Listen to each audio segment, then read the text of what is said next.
Welcome to Episode 8 of FTCE Seminar, the Florida Teacher Certification Exam podcast, where we talk about testing tips, study strategies, and how to prep to pass the FTCE so you can launch from the campus to the classroom. I'm your host, Mercedes Musto. In today's episode, I'll be talking about the FTCE General Knowledge English Language Skills Subtest. This is part one of a multi-series review of what you need to know to pass the GK English Language Skills Subtest. Here's an overview of the testing blueprint. There are 3 competencies on the English Language Skills Subtest. Comp 1 is knowledge of language structure. Comp 2 is vocabulary application. And Comp 3 is knowledge of standard English conventions. You'll have 40 minutes to complete approximately 30-ish questions. So let's get started. In this episode, we'll review modifiers, what they are and how to correctly use them when they're misplaced or dangling. Concept number 1, modifiers. According to Grammarly.com, modifiers modify. I know, right? Genius, right? Let's look at this directly. What if I say, I like your t-shirt, and then I say, I like your green t-shirt? The adjective green is modifying t-shirt by being descriptive. And when you put it that way, we can notice modifiers because they're descriptive words or phrases that clarify, add distinction, and make sentences more engaging.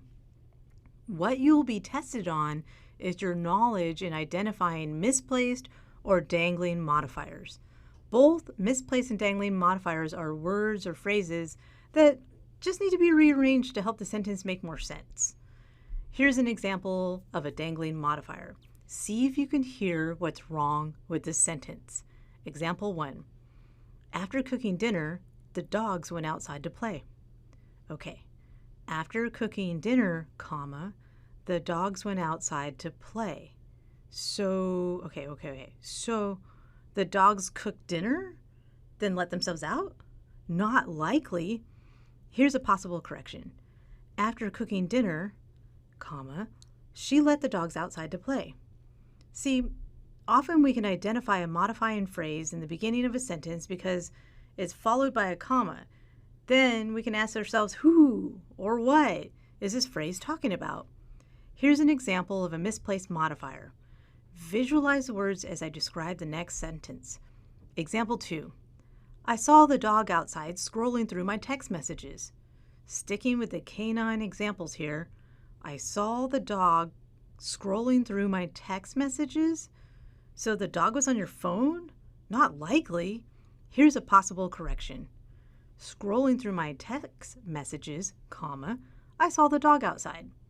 Again, I can answer who in the corrected sentence because, listen, scrolling through my text message, who? I, me. I saw the dog. Okay. What Grammarly.com is saying is that modifiers are words or phrases usually placed right by the noun. Side note, noun, person, place, or thing, and right by the noun that they are modifying. That's why when they're dangling or misplaced, they're really funny. Like this one. A waiter served ice cream to a lady with sprinkles on top. See what I did there? Wait for it. Did the ladies have sprinkles on top of her head or something? Not likely. How about this corrected sentence? A waiter served ice cream with sprinkles on top to a lady. There. That's much better. Not knocking the fashionistas that like to wear sprinkles and stuff because, sprinkles are for winners. Let's review. Modifiers modify.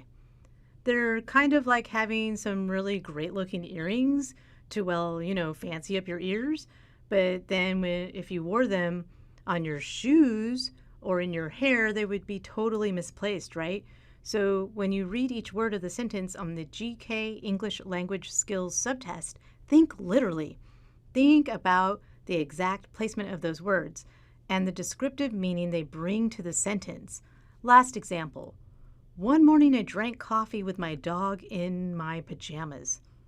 One morning I drank coffee with my dog in my pajamas? Was the dog in the pajamas? Not likely. How about this correction? One morning I drank coffee in my pajamas with my dog. Much better. Ha! Hope you got a good laugh. Join me again on FTCE Seminar, a Florida Teacher Certification Exam podcast, so you can prep to pass the FTCE. I'd like to thank Kate and Samantha on tech. I love you guys. This podcast was recorded in the Pickens Multimedia Studio and accessed at the University of West Florida in Pensacola, Florida. This is your host, Mercedes Musto.